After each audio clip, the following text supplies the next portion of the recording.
The adrenaline went high sa ikalabing-apat at huling stage ng MPTC Tour of Luzon 2026. Mula Lingayen, Pangasinan, target ng mga siklista na matapos ang 173.9 kilometer na final stage paakyat ng City of Pines. Sa Scout Hill ng Camp John Hay, matyagang naghintay ang Pinoy fans. Makapigil hininga ang bawat ahon na mas tumindi pa ng pinigana ng French cyclist si Anton Yubi ang pedal para umalagwas sa peloton sa huling 6 na kilometro ng karera. Hindi naman siya nabigo dahil matapos lamang ang 4 na oras, 26 na minuto at 42 segundo, si Yubi nadagit ang Eagle of the Mountain na titulo. It's always really nice for the team and for everybody, but I just want to take some victory on the climb. Matyaga siyang naghintay sa resulta kung maaagaw nga ba ang yellow jersey sa nooy nakabuntod sa kanya na Russian cyclist na si Nikita Shulchenko.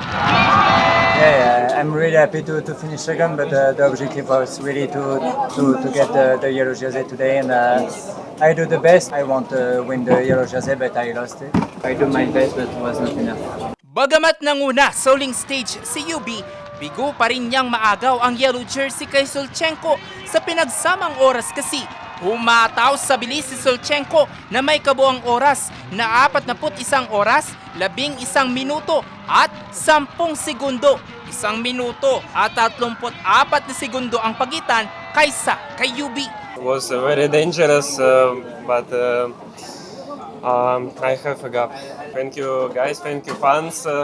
It's so amazing.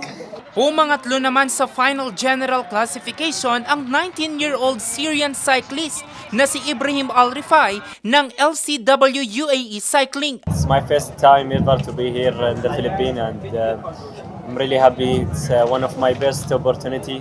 I have been riding for 9 years, but so far this is the best. I got the win in. Full circle moment din ito para sa Filipino fans matapos ang podium finish sa last stage ng Pinoy cyclist na si Ronnie Lankita. Mas mabigat ngayon kasi world tour po yung kasama namin. Ang hirap sabihin sa akong talagang sobrang tuling. Sobrang saya po na makapodium ako sa ganitong mga karera.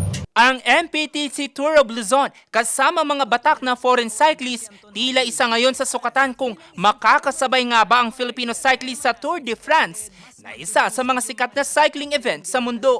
But as I've said, what is the objective? That one day in the near future, we see a Filipino in the Tour de France.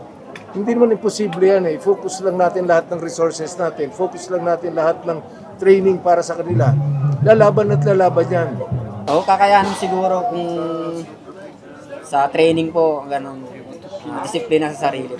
Sa huli, ang MPTC Tour of Luzon, bukod sa sumukat sa tatag ng mga siklista, isa ring hakbang para buksan ang mata ng mga batang siklista na matutupad ang pangarap, isang pedal, isang alagwa, isang ahon tungo sa finish line. Jose Robert Inventor, RNG News.